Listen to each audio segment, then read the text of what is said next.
సాతానుగాడు ఏ 4 గోడలు బంధించాలని చూస్తున్నాడో ఈ ఉదయం వేళ బెత్లెహేము యొక్క ప్రాకారములను కూల్చినవాడు నీ ప్రాకారాలు కూడా కూల్చునుగాక. నీ వ్యాపారాన్ని ప్రాకారంలో బంధించేశాడా? నీ అభివృద్ధిని ప్రాకారం కట్టి పెట్టేసేసాడా? నీ ఐశ్వర్యాన్ని ప్రాకారం కట్టి పెట్టేశాడా? బెత్లెహేము ప్రాకారం కూల్చగలిగిన వాడు నీ ప్రాకారాలు కూడా కూల్చగలడు.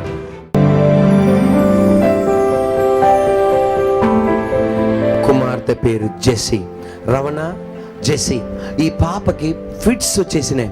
తద్వారా ఏ హాస్పిటల్కి చేర్చుకోవట్లా. అటువంటి మరణకరమైన ప్రమాదములు ఉన్నప్పుడు ఈమె ప్రార్థన చేయడం ప్రారంభించింది. దేవుడిచ్చిన స్వస్థత బట్టి గట్టిగా చప్పట్లు కొడుతూ దేవా దేవుని మహిమపడదాం. God bless you. ప్రియ చెల్లి మాధవి లక్ష్మి, వాళ్ళకు ఒక పొలం ఉంది. అది అమ్మితేనే కానీ వాళ్ళ ఇంట్లో కొన్ని పనులు జరగవు. అది అమ్మడానికి చాలా కష్టంగా మారింది. కానీ దేవుని సన్నిధిలో ప్రార్థన చేయగా దేవుడు అద్భుతమైన మార్గాలు తెలిసినందుకు చప్పట్లు కొడుతూ దేవా దేవుని మహిమపడదాం. God bless you.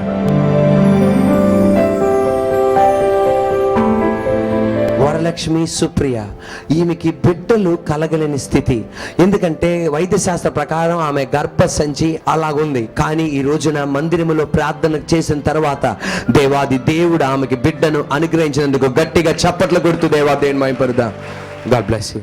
మూడోసారి బెత్లెహేము అనే సంఘటన కనబడుతుంది. అది ఎక్కడ కనబడుతుందంటే దావీదు బెత్లెహేములో జన్మించాడు. ఎక్కడ జన్మించాడు? బెత్లెహేములో జన్మించాడు.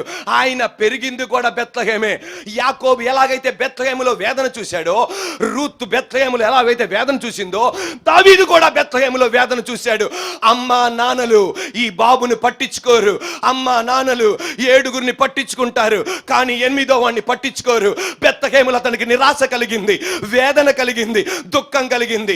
ఏ దేవుడైతే యాకోబుని బెత్లెహేములో ఆనందంగా ఉంచాడో, ఏ దేవుడైతే రూతుని దుఃఖముగా ఉన్నప్పుడు, నయోమిని దుఃఖంగా ఉన్నప్పుడు ఆనందంగా ఉంచాడో, దావీదును కూడా ఆ బెత్లెహేములోనే ఆయన దుఃఖాన్ని నాట్యంగా మార్చాడు. ఎలా మార్చాడు? ఆ బెత్లెహేములో నుండి అతన్ని పైకెత్తి, గొర్రెల కాపరిస్థానం నుండి పైకెత్తి ఇశ్రాయేల్ దేశములో సింహాసనానికి ఎక్కించాడు. చప్పట్లు కొడుతుండగా దేవుని ఆత్మ తెలియపరిచేది ఏ బెత్లెహేములో. Are you ready? Are you ready? ఏ బెత్లెహేములో అంటే ఏ ఇంటిలో అయితే నువ్వు మరణాలు చూస్తున్నావో, ఏ ఇంటిలో అయితే నువ్వు అవిధేయతలు చూస్తున్నావో, ఏ ఇంటిలో అయితే వేదన చూస్తున్నావో, అదే ఇంట్లో నుండి నా దేవుడు నిన్ను పైకి లేపబోతున్నాడు. ఒక ఆశీర్వాదాన్ని బట్టి తీసుకురాబోతున్నాడు, ఒక హెచ్చింపుని బట్టి తీసుకురాబోతున్నాడు. Praise the lord. ఎంత గొప్ప దేవుడు అండి ఆయన. ఇంకా బెత్లెహేము గురించి చెప్పుకుంటే ఇంకా అలాంటి ఇలా అనేకమైన ఉంటాయి. బెత్లెహేములో పేరు సూపర్, కానీ జరిగేది ఇంకొకటే. ఈరోజు మీ ఇల్లు కూడా అంతే. మీ ఇంట్లో ఒక్కొక్కరి పేర్లు చూస్తే అబ్బో కోటేశ్వరరావు, కానీ ఒక్క కోటు కూడా ఉండదు. పరిశుద్ధరావు, కానీ పొద్దున్న లెగిస్తే రైల్వే పట్టాలే ఎత్తుతాడంట ఆయన, దొంగతనం చేస్తుంటాడంట. పరిశుద్ధరావు.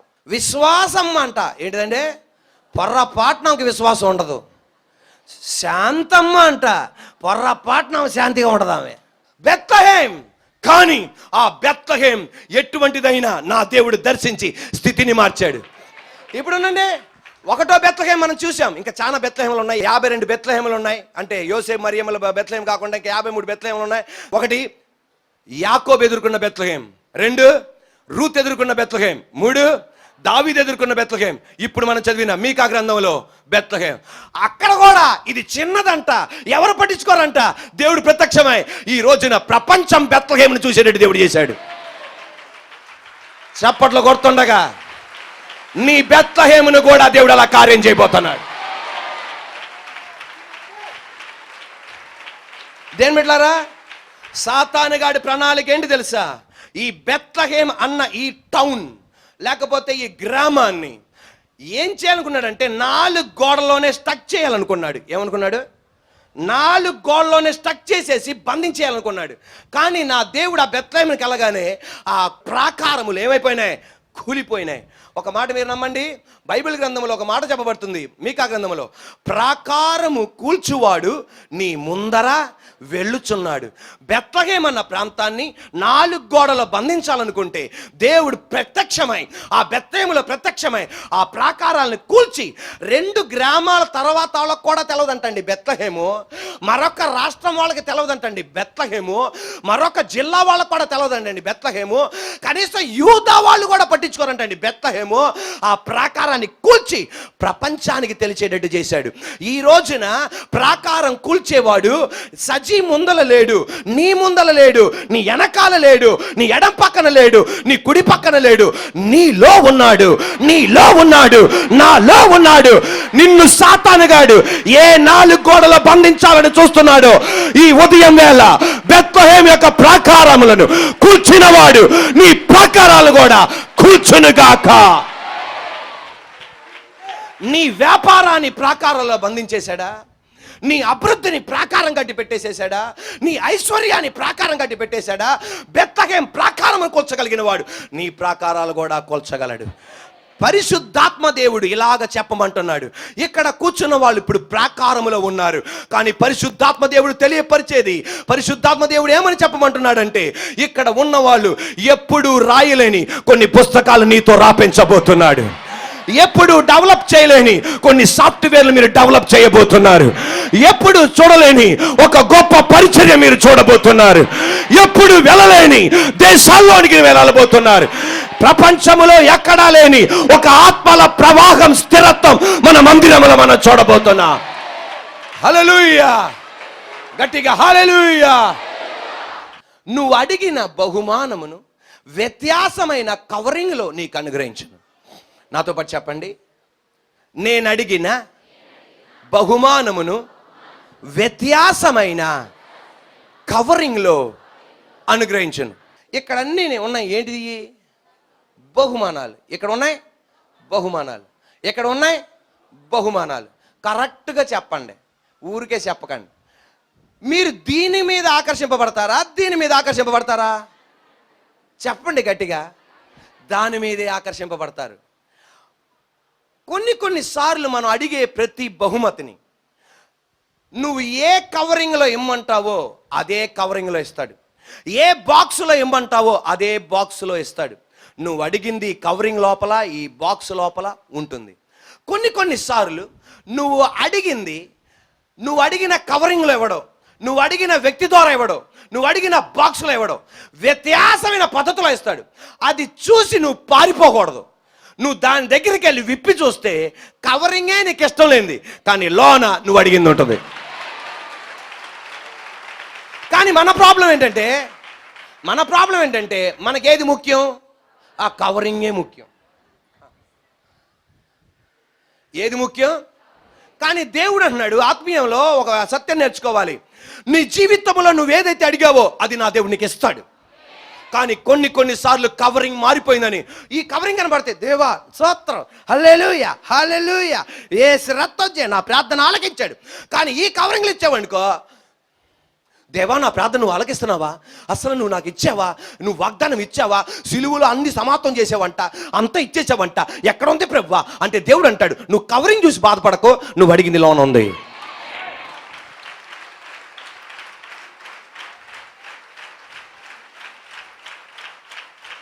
లోకస్తులకి ఏది ముఖ్యం? గట్టి చెప్పండి. కవరింగ్ ముఖ్యం. పైన మేకప్ ముఖ్యం, లోన ముఖ్యం కాదు. ఈ మేకప్ పెళ్లికి ముందలే, తర్వాత సంవత్సరం తర్వాత లోన ఉన్నది బయటకు వస్తే నమస్కారం పెట్టాల్సి వస్తుంది.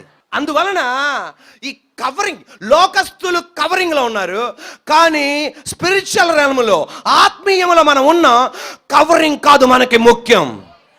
నీ దగ్గరికి దేవుడు ఏదన్నా నీ దగ్గరికి పంపించాడా, దానికి అర్థం నువ్వు వారం క్రితమో, నెల క్రితమో, సంవత్సరం క్రితమో అడిగింది నీ ఎదుట పంపించాడు. ధైర్యంగా దాన్ని ఓపెన్ చేయి. చాలు, ధైర్యంగా దాన్ని ఓపెన్ చేయి. నువ్వు అడిగింది దాంట్లో ఉంటది. ఒక పాస్టర్ గారు ఒక నిజమైన సంఘటన చెప్పారు. అదేంటంటే, అమ్మా నాన్నలు వారికి ఒకే ఒక బాబు. అమ్మకి అకస్మాత్తుగా ఒక రోగం వచ్చి మరణించింది. వాళ్ళకి అనేకమైన ఓడలు వాళ్ళకు ఉన్నాయి. అంత ధనికులు వాళ్ళు. కానీ ఈ కుమారుడు నాన్నతో ఎంతో నమ్మకంగా ఉంటాడు, ఎంతో భక్తిగా ఉంటాడు. ఎందుకంటే అమ్మ మరణించింది, నాన్న తన భార్యని కోల్పోయి లేకపోతే నా అమ్మని కోల్పోయి వేదనతో ఉన్నాడని చెప్పి చాలా ప్రేమగా వీళ్ళిద్దరు ఉండేవాళ్ళు. ఈ కుమారుడు ఎప్పుడు కూడా ఫ్రెండ్స్తో తిరిగేవాడు కాదు. ఎప్పుడైపోయినా సరే నాన్నతో పాటు ఉండేవాడు, నాన్నతో పాటు ఆ వ్యాపారంలో వెళ్ళేవాడు, నాన్నతో పాటు అన్ని చేస్తుండేవాడు. కానీ నాన్న నా వ్యాపారం కన్నా నువ్వు బాగా చదువుకోవాలని చెప్పేవాడు. అలాగే బాగా చదువుకునేవాడు, నమ్మకంగా ఉండేవాడు. యూనివర్సిటీలో గోల్డ్ మెడలిస్ట్గా మారాడు, టాప్ ర్యాంకర్గా మారాడు, గోల్డ్ మెడల్ సంపాదించుకున్నాడు. గోల్డ్ మెడల్ సంపాదించుకోగానే నాన్నతో అన్నాడు, డాడీ ఈరోజు నువ్వు యూనివర్సిటీకి రావాలి, పలానా రోజు యూనివర్సిటీకి రావాలి, ఎందుకంటే పలానా వాళ్ళు నాకు బహుమానం ఇవ్వబోతున్నారు, ఇలా గోల్డ్ మెడల్ ఇవ్వబోతున్నారంటే నీకు ఇస్తుంటే నేను రాకపోవటం ఏంటని చెప్పేసి ఇద్దరు కలిసి యూనివర్సిటీకి వెళ్ళారు. అతనికి గోల్డ్ మెడల్ ఇచ్చారు. అతని మెడ మీద ఉన్న గోల్డ్ మెడల్ తన నాన్నకి ఇచ్చాడు. ఆ నాన్న పూలమాలలాగా ఇంటికి వచ్చేదాకా ఏం చేయట్లా, తీయట్లా. ఆ కుమారుడికి వచ్చిన దానికన్నా ఎక్కువ ఆనందం ఎవరికి? తండ్రికి. అలా ఇంటికి వచ్చేసాడు. అలా ఇంటికి వస్తుండగానే దారిలో ఒక కారును చూశాడు. ఆ కారును చూడగానే, డాడీ నాకు ఈ స్పోర్ట్స్ కార్ కావాలి డాడీ, నాకు ఈ స్పోర్ట్స్ కార్ కావాలి అనగానే వెంటనే డాడీ అన్నాడు, నిశ్చయంగా నీకు నేను కొనిస్తాను, ఎందుకంటే అది 4 కోట్ల రూపాయలు. డాడీకి ఆ 4 కోట్ల రూపాయల కారు కొనటం పెద్ద గొప్ప ఏం కాదు అతనికి, ఎందుకంటే అన్ని ఓడలు ఉన్నాయి, అంత ధనికుడు నాన్న. అన్నాడు, నిశ్చయంగా నేను నీకు కొనిస్తానా, నువ్వు బాధపడకన్నాడు. ఎప్పుడు ఇస్తావు డాడీ? నాకు నీ పుట్టినరోజు నేను నీకు ఇస్తా. ఫ్రెండ్స్ అందరికీ చెప్పాడు. 1 నెల రోజుల్లోనే ఏం జరగబోతుందంటే పుట్టినరోజు జరగబోతుంది. అందరితో చెప్పాడు, మా నాన్నగారు ఇలా నాకు ఇవ్వబోతున్నారని. ఘనమైన పార్టీ ఇచ్చాడు. ఘనమైన పార్టీ ఇచ్చినాక చివరాఖరికి ఫ్రెండ్స్ అందరూ వెళ్ళిపోయినాక అన్నాడు, డాడీ నాకు నేను అడిగిన స్పోర్ట్స్ కార్ గిఫ్ట్ ఏది అనగానే డాడీ ఇలాంటి ఒక గిఫ్ట్ని ఇచ్చాడు. గిఫ్ట్ని ఇవ్వగానే ఆ గిఫ్ట్ బాక్స్ని ఏం చేశాడంటే ఓపెన్ చేశాడు. ఓపెన్ చేయగానే దాంట్లో ఏం కనబడిందంటే బైబిల్ కనబడింది. బైబిల్ కనపడగానే ఎక్కడలేని కోపం వచ్చి, నేను అడిగింది ఏంటి, నువ్వు నాకు ఇచ్చింది ఏంటి అని చెప్పి నాన్నగారు టేబుల్ మీద బైబిల్ పెట్టేసేసి వెళ్ళిపోయాడు బయటికి. ఎక్కడికి వెళ్ళాడో నాన్నకు అర్థం కావట్లా. పేపర్లో ప్రకటించాడు, టీవీలో ప్రకటించాడు, కానీ కుమారుడు మాత్రం రావట్లా. కుమారుడు బాగా చదువుకున్నాడు కనుక తన సర్టిఫికేట్ని తీసుకుని వెళ్ళి మరొక రాష్ట్రంలో మంచి ఉద్యోగం సంపాదించుకున్నాడు, ఒక యూనివర్సిటీలో. నాన్నకు కూడా చెప్పలా వివాహం జరుగుతున్నప్పుడు. తన వివాహం జరిగింది. దేవాది దేవుడు ఒక బిడ్డను అనుగ్రహించాడు, 2వ బిడ్డను కూడా అనుగ్రహించాడు. అయినా సరే నాన్న ఊసే ఎత్తట్లా, నాన్న గురించి కంప్లీట్గా మర్చిపోయినట్టు అతను బతుకుతున్నాడు. ఒక రోజున వాళ్ళ నాన్నగారు చెప్పిన మాట అతని చెవుల్లో మోగింది. నాన్న ఏమన్నాడంటే, ఒక రోజు నాన్న తన కుమారుడితో ఇలాగన్నాడు, నాన్న ఇప్పుడు నాతో నువ్వు ప్రేమగా ఉంటున్నావు, పెళ్ళైనాక నువ్వు నాతో కలిసి ఉంటావా, నన్ను చూస్తావా, నన్ను పట్టించుకుంటావా? ఆ మాట గుర్తుకొచ్చింది. అయ్యయ్యయ్యో, నేను నాన్నకి మాట ఇచ్చాను, నేను నీతోనే ఉంటాను, నేను నిన్ను ప్రేమిస్తాను, నేను నిన్ను చూసుకుంటాను అని ఆ మాట గుర్తుకొచ్చి ఏం చేశాడంటే తన భార్యతో చెప్పి తన 2 బిడ్డలు కారుతో అక్కడికి వెళ్ళారు. ఇంటికి వెళ్ళగానే ఆ ఇంట్లోనికి వెళ్ళగానే డాడీ ఫోటో మీద ఒక పూలమాల ఉంది. అది చూడగానే ఏంటా అనుకుని లోనకి వెళ్ళగానే పనోళ్ళు చెప్పారు, మీ నాన్నగారు మరణించారయ్యా. మా నాన్న మరణించాడా? నాకు తెలియపరచలేదేంటి? పేపర్లో ప్రకటించారు, టీవీలో ప్రకటించారు మీ నాన్న మరణించారని. ఎక్కడ లేని వేదన కలిగింది. ఆ వేదన తట్టుకోలేక ఏ గదిలో అయితే నాకు ఇది వద్దు అని చెప్పి ఆ గిఫ్ట్ని, ఆ బైబిల్ని టేబుల్ మీద పెట్టాడో అక్కడికి వెళ్ళి ఒక్కసారి ఆ బైబిల్ని ఇలా గుండె మీద హత్తుకున్నాడు. గుండె మీద హత్తుకోగానే ఏదో కిందకు పడిపోయింది, ఏదో కిందకు పడింది. ఏది కిందకు పడింది అని చూడగా అక్కడ ఏంటి తెలుసా? కారు తాళ చెవి. వెంటనే అనుకున్నాడు, అతను అడిగిన ప్యాకింగ్లో గిఫ్ట్ రాలా, కానీ ఇంకొక రకంగా వచ్చింది. కానీ ఏం చేశాడు? తృణీకరించాడు. ఈరోజు నేను చెప్పనా, నువ్వు నేను అడిగే ప్రతి బహుమానాన్ని నా దేవుడు ఇలాంటి కవరింగ్లు ఇవ్వడానికి రెడీ. కానీ కొన్నిసార్లు ఇటువంటి కవరింగ్లు ఇవ్వడు, ఇటువంటి కవరింగ్లు నువ్వు ఇస్తాడు. ధైర్యంగా నువ్వు ముందుకు వెళ్ళు, అది విప్పి చూడు. బయట కవరింగ్ చూసి బాధపడకు, నువ్వు అడిగిన గిఫ్ట్ దాంట్లో ఉంటుంది. జీవితకాలం అంతా కుమారుడు బాధపడ్డాడంట. ఆ 4 కోట్ల రూపాయల కారును చూడగలిగాడు తప్ప, దాంట్లో తిరగగలిగాడు తప్ప, జీవితకాలం అంతా ఎంతో వేదన పడ్డాడు. అయ్యో, డాడీ ఇచ్చిన కొత్త గిఫ్ట్ ప్యాకెట్ నేను అనుకున్న రకంలో రాలా, బైబిల్ రూపంలో వచ్చింది అని వేదన పడ్డాడు. కానీ ప్రయోజనం లేదు. ఈ రోజున నీ కొరకు కూడా అటువంటి వ్యత్యాసమైన పద్ధతులు ఆయన ఉపయోగిస్తాడు. బెత్లెహేం, యేసు ప్రభు వారు జన్మిస్తాడని అనేక మంది యూదులకు తెలుసు. ఆ సినగోగు సమాజ మందిరం వెళ్ళిన వాళ్ళకి తెలుసు, అక్కడ ఉన్న వాళ్ళందరికీ తెలుసు యేసయ్య జన్మిస్తాడు అని. కానీ వాళ్ళు ఏమనుకున్నారు తెలుసా? ఇటువంటి రాజకోటలో జన్మిస్తాడు, ఇటువంటి అంతఃపురంలో జన్మిస్తాడు, ఇటువంటి ఐశ్వర్యం కలిగిన ఇంట్లో జన్మిస్తాడు, ఇటువంటి పలుకుబడి కలిగిన ఇంట్లో జన్మిస్తాడు అనుకుంటున్నారు వీళ్ళు. కానీ యేసు ప్రభు వారు డిఫరెంట్ కవరింగ్ లో వచ్చాడు. ఏ కవరింగ్ లో వచ్చాడు? పశువుల పాక అన్న కవరింగ్ లోనికి వచ్చాడు. పశువుల పాకలన్న కవరింగ్ లోనికి ఆయనకు వస్తే అందరు ఏం చేస్తున్నారు తెలుసా? అబ్బే, ఆయన మెస్సయ్య కాదండి, ఆయన రక్షకుడు కాదండి, ఇశ్రాయేలు దేశానికి రాజు కాదండి, ఈ భూలోకానికి రాజు కాదండి అంటున్నారు.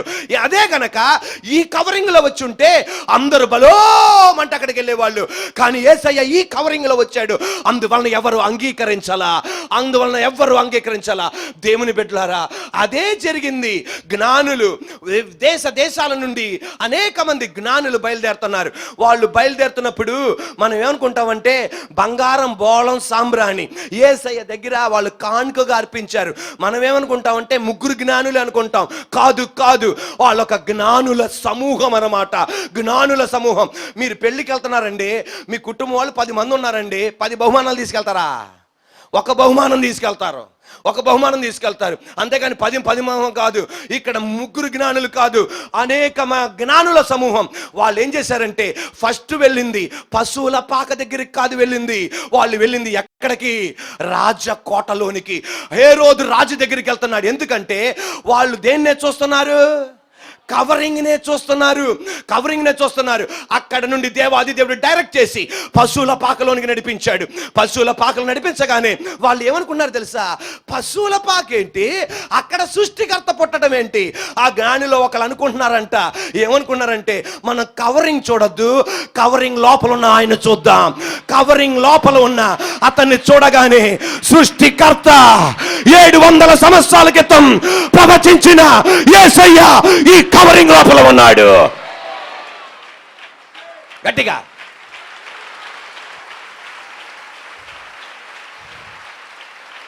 ఒకరోజు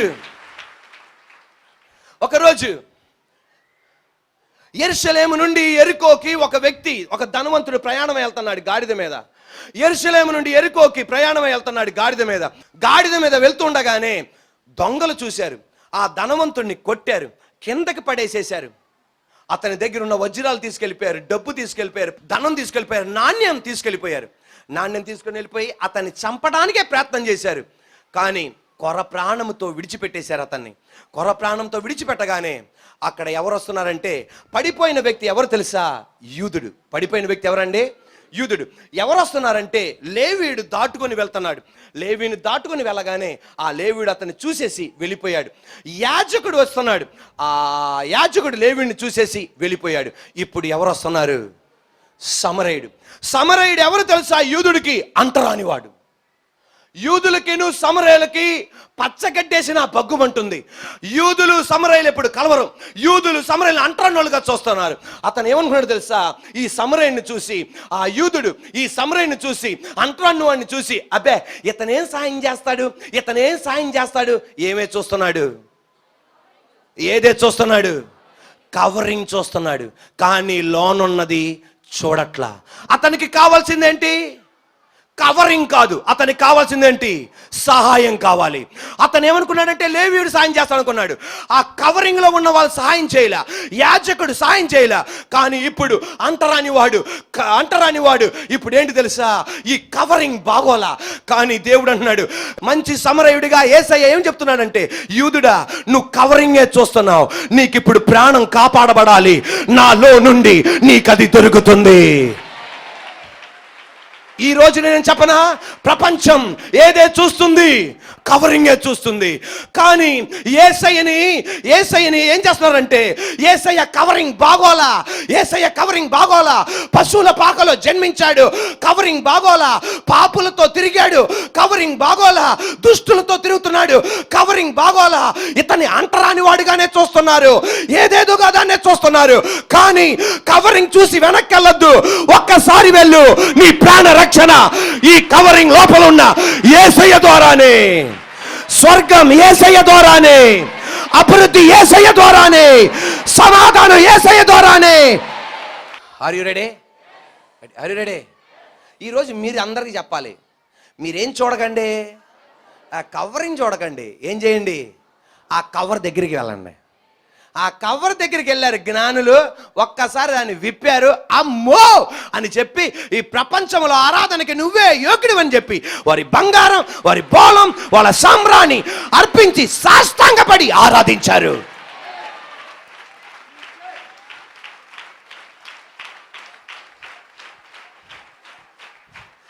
ఫిలిప్ అన్న యేసు ప్రభు యొక్క శిష్యుడు నతానియేలుతో ఇలాగన్నాడు, నజరేయుడైన యేసయ్యని, మెస్సయ్యాని మేము కనుగొన్నాం అంటే ఆయన ఎవరు? నజరేయుడైన యేసు అనగానే నతానియేలు ఏమన్నాడు తెలుసా? నజరేతులో నుండి ఏమన్నా మంచిది వస్తుందా? నజరేతులో నుండి ఏమన్నా మంచిది వస్తుందా అంటే నజరేతులో దొంగలు ఎక్కువ, అక్కడ మంచి వాళ్ళు లేరు, గనులైన వాళ్ళు పొట్ల, ధర్మశాస్త్రం ఎరిగిన వాళ్ళు చాలా తక్కువ. అటువంటిది నజరేత్ అన్న ప్రాంతం, బతకడానికి కష్టం, నీళ్లు దొరకవు. ఇప్పుడు కూడా నజరేతులో నీళ్లు దొరకవు, సప్లై చేస్తారు. అటువంటిది చిన్న కుగ్రామం, మంచి గ్రామం కాదు. అందువల్ల నతానియేలు ఏమన్నాడు తెలుసా? నజరేతులో నుండి మంచి వస్తుందా అంటే ఏంటి? కవరింగ్ బాగోలా. ఏం బాగోలా? అదే గనక రోములో జన్మించుంటే యేసయ్య, అదే గనక అలెగ్జాండ్రియాలో జన్మించుంటే యేసయ్య, అదే గనక గ్రీస్ దేశంలో జన్మించుంటే యేసయ్య, అందరు బలోమని వెళ్ళేవాళ్ళు. ఎందువలన? కవరింగ్ బాగుంది గనక. నజరేత్ అంటగానే ఏమన్నాడంటే, నజరేతులో యేసయ్య పెరిగాడు. ఏమన్నాడంటే నజరేతులో ఏమన్నా మంచిది వస్తుందా? ఏం బాగోలా? కవరింగ్ బాగోలా. అప్పుడు ఫిలిప్ అన్న మాట, వచ్చి చూడు, వచ్చి చూడు, అంతేగాని కవరింగ్ చూసి ఏం చేస్తాడు పశువుల పాక అనుకో. రా, వచ్చి రా, కవరింగ్ తీసి చూడు. మిమ్మల్ని ఆ టెన్షన్లో తీసుకెళ్ళాలి. అందుకే వచ్చి చూడు అనగానే, సరే నువ్వు చెప్పావుగా నేను వస్తానని చెప్పేసేసి ఆ కవరింగ్ దగ్గరికి వచ్చాడు. కవరింగ్ దగ్గరికి రాగానే కవరింగ్ లోపల ధవళవర్ణుడు, రత్నవర్ణుడు, 10,000 మందిలో అతి సుందరుడు కనబడ్డాడు. కొంచెం నారీరెడే అనగానే ఒక్కసారి కవరింగ్లో ఉన్న యేసయ్య మాట్లాడాడు. మాట్లాడగానే నతానియేలు అంటాడు, నిజంగా నువ్వు దేవుని కుమారుడు అంటాడు. ఆ కవరింగ్లో ఉన్న యేసయ్య మాట్లాడగానే, నువ్వే ఇశ్రాయేల్ దేశపు రాజు అన్నాడు. ఈ రోజు నిశ్చయంగా అనేక మంది కవరింగ్లు చూసి ఈ యేసయ్య దగ్గర నుండి మాకు మంచి రాదు, ఆయన పలానవాడు, ఈయన పిలానవాడు, వాళ్ళు ఇలాంటి వాళ్ళు అన్న ఈ కవరింగ్ చూసి భయపడుతున్నావే, అందరితో చెప్పండి ఎక్కడికి రమ్మని, కవరింగ్ దగ్గర రమ్మనండి. ఉండండి, ఎక్కడ రమ్మని చెప్పండి, కవరింగ్ దగ్గరకు రా. కవరింగ్ దగ్గరికి రాగానే వాళ్ళు తెలవకుండా మోకాలు ఉంచేస్తారంటే ఈయనే దేవుడు. నజరేయుడైన యేసు నామములో పట్టణ ప్రజల్ని, రాష్ట్ర ప్రజలని ఈ కవరింగ్ దగ్గర రానికుండా చేస్తున్న ప్రతి దుర్మార్గ శక్తులు, అంధకార శక్తులు, దుష్ట శక్తులు యేసు నామములో ఆగి ప్రజలు వచ్చును కాక మందిరమున.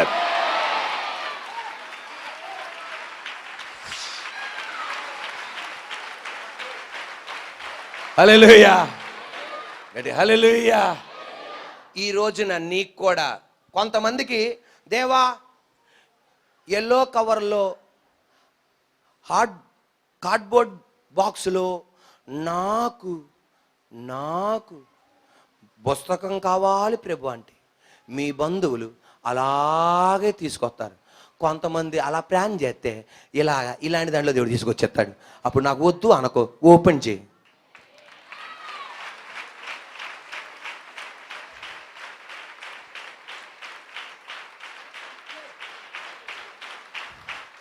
కొంతమంది, దేవా నాకు మంచి భార్య నీవు ప్రభు అని ప్లాన్ చేస్తారు. ప్లాన్ చేస్తే దేవాది దేవుడు అలాగే ఎర్రటమ్మాయిని తీసుకొస్తాడు, మంచి అమ్మాయిని తీసుకొస్తాడు. కొంతమందికి అలా తీసుకురాడు, నీకు నచ్చని ఆకారంలో అమ్మాయిని తీసుకొస్తాడు. అలాగా ఏంటి దేవా ఇలా తీసుకొచ్చావంటే, కవరింగ్ చూడకు, నువ్వు అడిగినంత లోన్ ఉంది.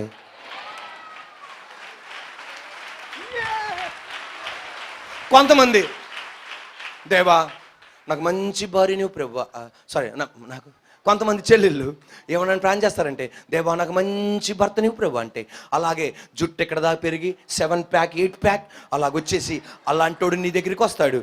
కొంతమంది చెల్లెలు ప్రాణం చేస్తే నాకన్నా సన్నగా ఉన్న వాళ్ళు వస్తారు, వచ్చేసేసి "ఆ, నల్లగా ఆ" అంటుంటాడు. ఏంటి ప్రభువా ఇన్ని ప్రార్థన చేసినాక ఇలాంటి వాడిని తీసుకొచ్చావు? దేవుడు అంటాడు, కవరింగ్ చూడకు, నువ్వు అడిగిందంతా లోనుంది.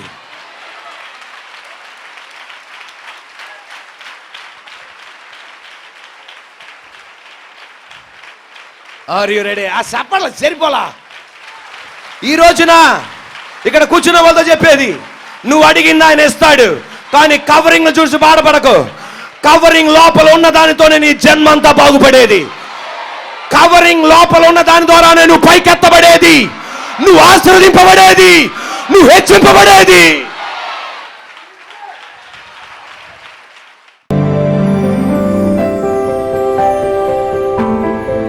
కుమార్తె పేరు జెస్సీ, రవణ జెస్సీ. ఈ పాపకి ఫిట్స్ వచ్చేసినాయి, తద్వారా ఏ హాస్పిటల్కి చేర్చుకోవట్లా. అటువంటి మరణకరమైన ప్రమాదములు ఉన్నప్పుడు ఈమె ప్రార్థన చేయడం ప్రారంభించింది. దేవుడిచ్చిన స్వస్థత బట్టి గట్టిగా చప్పట్లు కొడుతూ దేవా దేవుని మహిమపడదాం. God bless you. ప్రియ చెల్లి మాధవి లక్ష్మి, వాళ్ళకు ఒక పొలం ఉంది, అది అమ్మితేనే కానీ వాళ్ళ ఇంట్లో కొన్ని పనులు జరగవు. అది అమ్మడానికి చాలా కష్టంగా మారింది. కానీ దేవుని సన్నిధిలో ప్రార్థన చేయగా దేవుడు అద్భుతమైన మార్గాలు తెలిసినందుకు చప్పట్లు కొడుతూ దేవా దేవుని మహిమపడదాం. God bless you.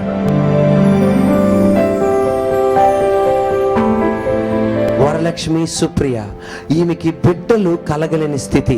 ఎందుకంటే వైద్యశాస్త్ర ప్రకారం ఆమె గర్భసంచి అలాగుంది. కానీ ఈ రోజున మందిరములో ప్రార్థన చేసిన తర్వాత దేవాది దేవుడు ఆమెకి బిడ్డను అనుగ్రహించినందుకు గట్టిగా చప్పట్లు కొడుతూ దేవా దేవుని మహిమపడదాం. God bless you. Philadelphia AG church వారు నిర్వహించు యేసుతో ఆరాధన Vijayawada Vidyadharapuram bypass road RTC depot ఎదురు రోడ్లోని ఫిలదెల్ఫియా ప్రార్థనా మందిరంలో జరుగును. దేవుని కృప వలన ప్రతి ఆదివారం 4 ఆరాధనలు జరుగును. మొదటి ఆరాధన ఉదయం 6 గంటలకు, రెండవ ఆరాధన ఉదయం 8 గంటలకు, మూడవ ఆరాధన ఉదయం 10 గంటలకు, నాల్గవ ఆరాధన మధ్యాహ్నం 12 గంటలకు. రండి, యేసయ్య మీ నిందకు ప్రతిగా రెట్టింపు ఘనతనిచ్చును. మా ఫోన్ నంబర్లు 9701100400 మరియు 9704100400.